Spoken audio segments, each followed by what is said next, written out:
SER Podcast.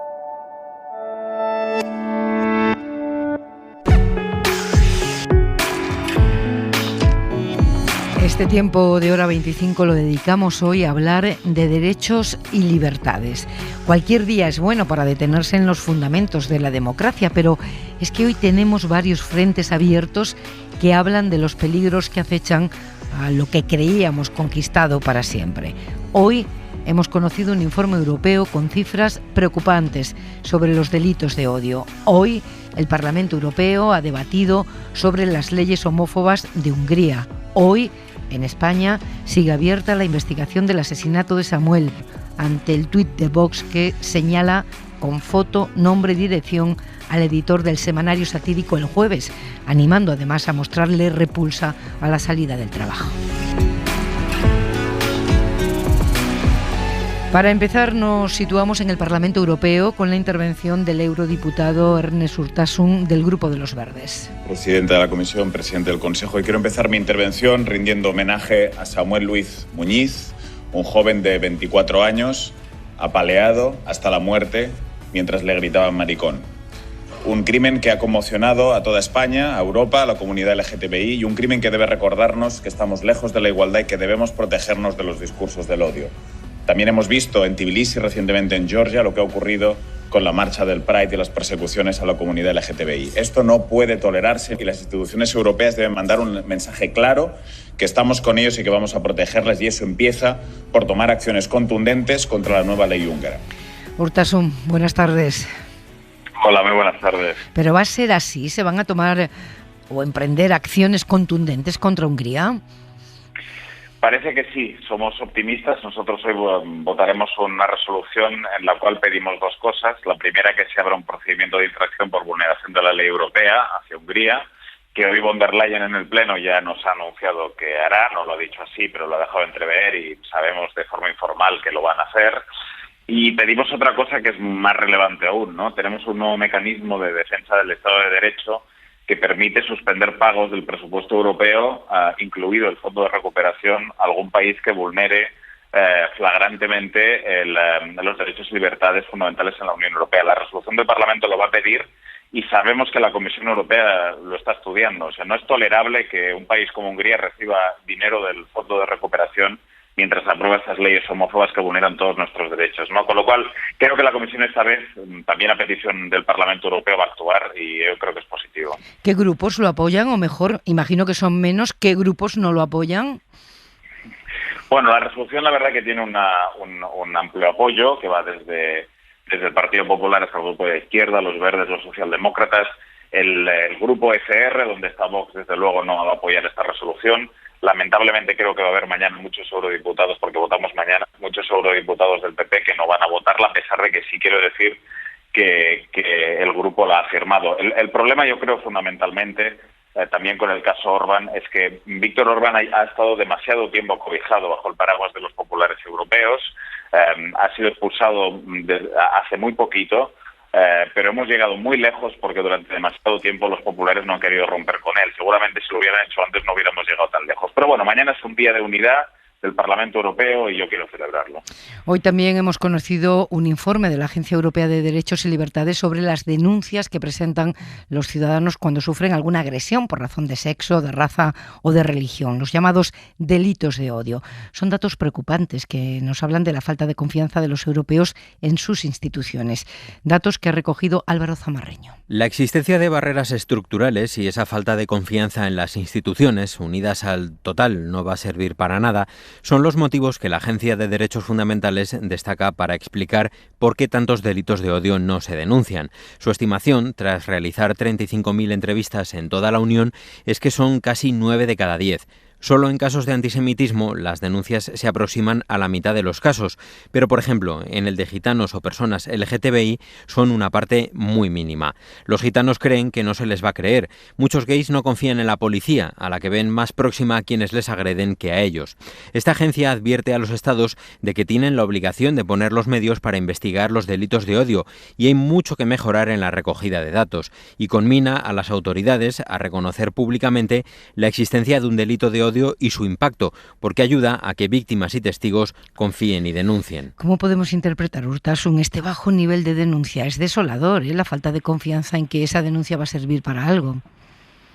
Sí, lo primero que quiero decir es que lo que revela el informe que ha hecho público la Agencia de Derechos Fundamentales es que el fenómeno de los delitos de odio es muy grande, sigue siendo muy grande en la Unión Europea. Lo digo porque creo que teníamos todos una sensación instalada de que esto eran casos aislados. No, es un caso generalizado, es la primera foto que nos hace la agencia, ¿no? Y lo segundo, es verdad que la gente tiene miedo a denunciar, ¿no? Y yo creo que ahí nos falta aún dar muchísimos pasos adelante en crear unidades especializadas de policía, como existen en algunos países de la Unión Europea, especializadas en delitos de odio, tener policía formada para acoger a personas que quieren denunciar, también formación de los jueces. Todas esas cosas son muy importantes para que realmente la gente se atreva. Pero lo más importante para que la gente se atreva es que tenga la sensación de que las instituciones les acompañan, que las condenas ante este tipo de situaciones son unánimes, ¿no? Y por ello hoy le hemos dicho a von der Leyen, usted debe dar un mensaje de confianza a los ciudadanos para que se atrevan a denunciar y a proteger sus derechos denunciando la ley húngara, ¿no? Eso es muy importante. Si las instituciones no acompañan, eso es lo primero que falla, ¿no? No hay un registro europeo, ¿verdad? Este tipo de agresiones serviría para algo, en cualquier caso, debería haberlo. Bueno, yo creo que debería haberlo. Los datos siempre nos ayudan a mejorar la ejecución de las políticas públicas. Es verdad que la Agencia de Derechos Fundamentales, que tiene sede en Viena y que hace una labor extraordinaria, hace encuestas que son muy útiles, ¿no? Hay una encuesta reciente también que nos muestra que 2 de cada 3 mujeres, por ejemplo, reconocen haber sido víctimas a lo largo de su vida alguna vez de algún episodio de agresión o de acoso, ¿no? Son datos que nos dan fotografías muy reales de los problemas que tenemos en la Unión, pero son encuestas. Desde luego, tener datos nos ayudaría mucho mejor a poder desarrollar las políticas, ¿no? Y con esa visión panorámica que tienen ustedes desde ahí, de toda la Unión Europea, ¿cómo ve lo que está ocurriendo en España? ¿Cómo estamos con respecto a los países de nuestro entorno? Aquí hay una conmoción enorme por el crimen de Samuel, pero es que ha habido otros casos de agresiones homófobas estos días. En España yo creo que ahora estamos en un momento positivo porque estamos en un momento de ambición política y de impulso legislativo, en muchos ámbitos, ¿no? Lo digo por la aprobación de la ley del sí es sí, que creo que es un paso adelante muy, muy importante, y por lo tanto creo que lo que hay es una ambición por parte del gobierno de desarrollo de leyes que permitan avanzar en la protección de derechos fundamentales, ¿no? Y eso creo que debemos celebrar, que tengamos una situación política así, o por lo menos desde el punto de vista del Ejecutivo, porque hay muchos países en la Unión Europea que estamos en auténtica regresión. Me preocupa más en España un cierto aumento de los debates de los delitos de odio de algunos partidos políticos, y yo hoy necesito mostrar mi solidaridad con el Jueves y con su editor, porque lo que ha hecho la extrema derecha en España con el tuit ayer es totalmente intolerable y merece la condena por parte de todas las fuerzas políticas democráticas de este país. A eso vamos a ir enseguida, a ese tuit de Vox que señala al editor del Jueves. Tengo que dejar a Ernest Urtasun porque tiene que intervenir en la Eurocámara a las 9:30, y cuando me lo han dicho he pensado, pero si ese es horario europeo. Europeo no, español, ¿no? O sea, deberían tener ustedes un horario europeo y tienen un horario español. Los plenos, la verdad que son maratonianos, y efectivamente en 15 minutos empezamos un debate sobre el futuro de las normas fiscales europeas que nos va a llevar hasta las 11 de la noche. O sea, a veces ocurren estas cosas, sí. Ya. Pues muchas gracias por estar con nosotros unos minutos antes. Un placer como siempre, Pepa. Un abrazo. Un abrazo. Saludamos ahora a Gemma Piñol. Ella es politóloga, es directora de políticas migratorias y de diversidad en InStrategies, experta del Consejo de Europa en el proyecto intercultural Cities. Muy buenas tardes. Después de esta presentación tan larguísima, Gemma Piñol, buenas tardes. Buenas tardes. Disculpa porque a veces se nos alargan los títulos más que las cosas que hacemos. Ya, ¿podemos hablar realmente de un retroceso en los derechos y libertades en Europa? A mí me gustaría poder decir que no, pero yo creo que con que la lógica sería que tuviéramos que ir avanzando a más, encuentro que si estamos o quietos y quietas o yendo a menos, pues estamos perdiendo batallas luchadas. Y yo creo que esta semana, la presentación que has hecho, yo creo que recoge algunas de las situaciones que han sucedido y no dejan una foto muy bonita. Yo creo que es una foto que como mínimo tendría que hacer reconocer que tenemos un problema. Ya. ¿Qué circunstancias se dan? ¿Qué ha cambiado para que lo que hace 2 décadas nos parecía intolerable hoy se normalice o por lo menos se dé con más frecuencia? Yo creo que siempre son razones multicausales y que seguramente añadiré, yo puedo apuntar algunas, pero seguramente alguien que nos esté escuchando diría, pues yo también creo que algunas otras, pues seguro que también, porque todo esto tiene que ver con un proceso en el que, en el marco de los países democráticos y especialmente en el marco de los países de la Unión Europea, con la construcción no solo del sistema internacional de derecho público que nos garantiza derechos y libertades a todos, sino también en el marco europeo en el que eso se enfatiza. Yo creo que vivimos un momento como de euforia, de recuperación de derechos, de ampliarlos a grupos que habían estado minorizados o abandonados, maltratados sistemáticamente y estructuralmente. Yo creo que ese momento de euforia ha ido normalizándose y en estos momentos, precisamente igual, porque no estamos apoyando suficiente o no estamos en tensión suficiente, estamos retrocediendo. Y estamos además en un contexto de crisis alargada en el tiempo, que esto siempre normaliza y facilita los discursos de odio, en un contexto en que las desigualdades crecen y sobre todo en un contexto en que la oferta, y eso es importante, la oferta que ofrece estos discursos ha crecido con fuerza en los países de la Unión Europea. ¿Y esto cómo se combate? ¿Esto cómo se frena? ¿Hay manera de frenarlo? ¿Hacia dónde vamos? Claro, me gusta pensar que hay manera y porque hay muchísima más gente trabajando en pro de vivir pacíficamente en sociedades diversas que gente que está en la destrucción, aunque es verdad que se les oye más, entre otras cosas porque seguramente en el ámbito mediático también el insulto tiene más fuerza siempre que la propuesta. Yo creo que hay mucho trabajo que se está haciendo, no solo a través de cosas como la que ha hecho hoy la FRA con el estudio que nos permite tener una foto que nos explica dónde hay que apuntar para ir mejorando, pero también en muchas acciones que se hacen desde el ámbito asociativo, del ámbito local, en el que se intenta siempre acompañar a las personas que pueden ser víctimas de discriminaciones para intentar luchar, pero sobre todo para construir ciudadanía cívica, que entienda que los derechos y las libertades individuales son también derechos y libertades de las personas que comparten nuestro espacio colectivo y por lo tanto hay que trabajar para protegerlos. Es decir, hay una parte de responsabilidad absoluta de las administraciones, pero también hay una parte de responsabilidad individual que no hay que olvidar y a la que hay que apelar en estas situaciones. Es habitual estos días escuchar la comparación de este momento que vivimos con otro periodo histórico, el periodo de entreguerras del siglo pasado, con el avance del fascismo, la crisis económica, la búsqueda de culpables entre los que eran diferentes, los judíos, por ejemplo. Pero ¿se puede comparar realmente lo que está pasando ahora mismo en Europa, en una parte de Europa, en Hungría, en Polonia, con lo que ocurrió entonces? Hay una parte de la comparación que seguramente es acertada y además tiene algunos matices y algunos elementos que sí que nos parece que pueden ser comparables, pero a mí me gustaría recordar que en los años 30, a diferencia de lo que sucede ahora, no había un marco internacional público, no había una declaración de derechos humanos como la que tenemos ahora. La hicimos precisamente después de la barbarie que supuso la Segunda Guerra Mundial. Hicimos una declaración de derechos universales de las personas que implica a todas las personas que habitan en este mundo. Por lo tanto, cualquier vulneración que se hace hoy, no solo en este sentido, es grave en el sentido de que estamos no solo ya repitiendo lo que se hizo, sino que haciéndolo en un contexto en el que aprendimos y decidimos que esto no pasaría, que nos pusimos un marco internacional de protección para precisamente decir que eso no era lo que queríamos para vivir en paz en nuestro mundo. Es decir, hay una parte, digamos, más lesiva en términos de derecho, porque antes no existían, ahora existen, están escritos y los vulneramos. Y esto yo creo que es de una gravedad significativa. Y no se puede decir que no sabemos dónde acaba si no se frena. Gemma Piñol, gracias por estar en Hora 25.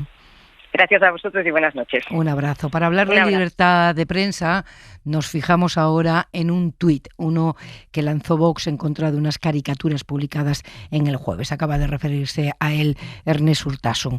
La formación de ultraderecha no se ha limitado esta vez a decir que no le gustan. En esta ocasión ha ido mucho más lejos. Señala a Ricardo Rodrigo Amar, el editor de la revista, lo acusa de difundir odio contra sus votantes, pone su foto, la dirección de la empresa y añade: es posible que muchos de ellos le empiecen a exigir responsabilidades cuando le vean salir de su despacho. Parece una clara invitación a que alguien actúe, pero ¿estamos ante un delito? ¿Se puede perseguir un mensaje como este? Eduardo Ramón Rivas es catedrático de Derecho Penal de la Universidad de las Islas Baleares. Muy buenas tardes, noches ya. Muy buenas noches. ¿Es delito este tuit enviado por Vox? En principio hay que hacer una aclaración. Decir que algo es delito necesitamos hacer un juicio y analizar muchas cositas. Pero hay indicios de delito, hay indicios de delito. Eso es. Sí hay indicios de delito. Me atrevo a decir que en principio no. La figura penal que más se aproxima a poder ser aplicada en unas circunstancias como estas es la provocación. El derecho penal no castiga los actos de preparación de delitos, sino delitos consumados o delitos intentados. Hay una figura que la describe el artículo 18 de nuestro Código Penal, que es la provocación, como decía. Y la ley establece lo siguiente, que existe provocación cuando se incita directamente por medio, por ejemplo, de la radiodifusión o cualquier medio de eficacia semejante, a la perpetración de un delito. Tiene que ser incitación directa a través, por ejemplo, de un medio de comunicación a la perpetración de un delito. Claro, tenemos una figura muy próxima a esta, que es el delito de odio, que existe desde hace pocos años en España, y allí se distingue entre incitaciones directas e incitaciones indirectas. Para entendernos, aquí habría una incitación directa si él afirmara: tenéis que ir a sus oficinas en la calle Diagonal, esperarle a la salida y darle una paliza. Eso, desde luego, sería incitación directa. Así como lo han dicho, evidentemente, el mensaje, eso sí, es muy grave. Usted misma lo ha dicho antes, la frase era: es posible que le empiecen a exigir responsabilidades. Es un eufemismo decir que eso serían responsabilidades jurídicas. Evidentemente, hay una cierta provocación en sentido no jurídico a hacer algo que vaya más allá de recriminarle con palabras sus actos. Sobre todo porque lo dicen después de dar la dirección y... Efectivamente. Claro, ¿no? Esa es la parte que va más allá, con toda seguridad, de la libertad de expresión, porque podría decir el mismo mensaje, quizás sin decir el nombre y desde luego sin decir la calle y sin decir te irán a esperar allá. Yeah. Entonces, provocación como mínimo en sentido no penal sí que existe. En sentido penal todo es opinable. Se podría considerar que existe incitación directa, pero que es indeterminada. ¿Qué es lo que se pretende? Pues quizá que vayan y le recriminen, quizá que le insulten con lo que podrían ser injurias, quizá incluso que le volteen, que le lleguen a golpear, aunque no sea mucho.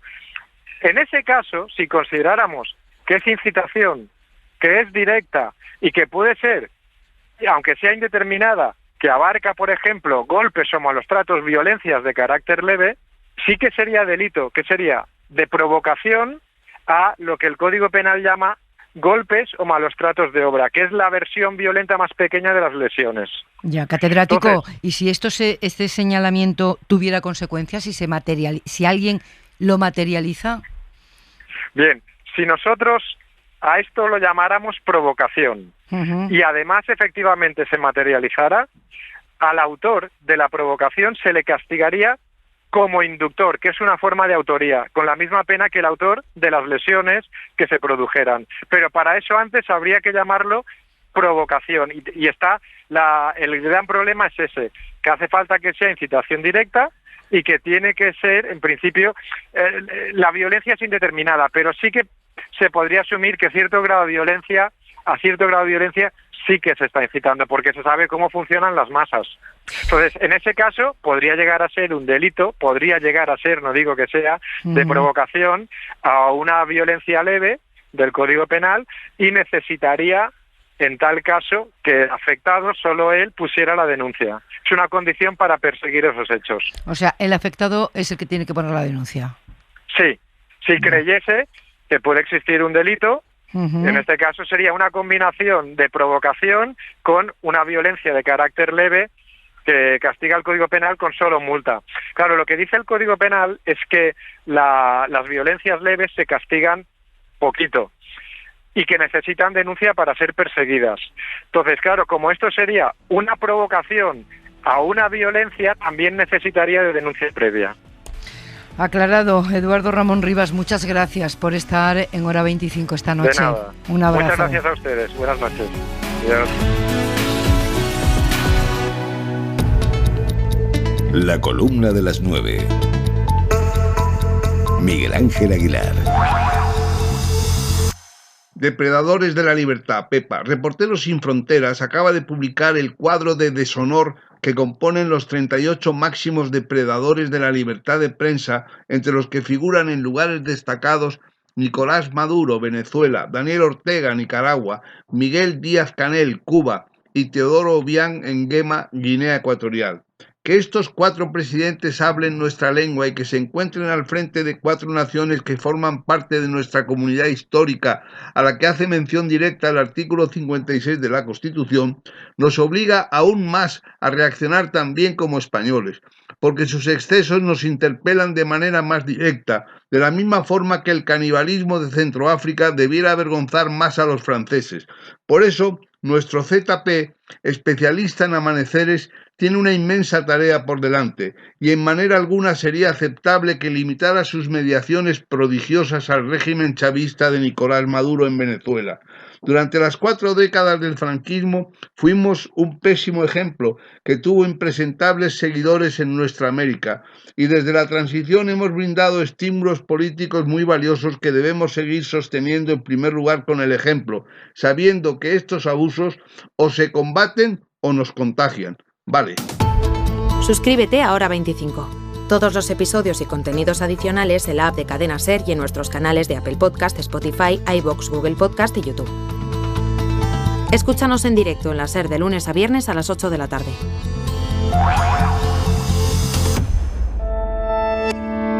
Cadena SER. La radio.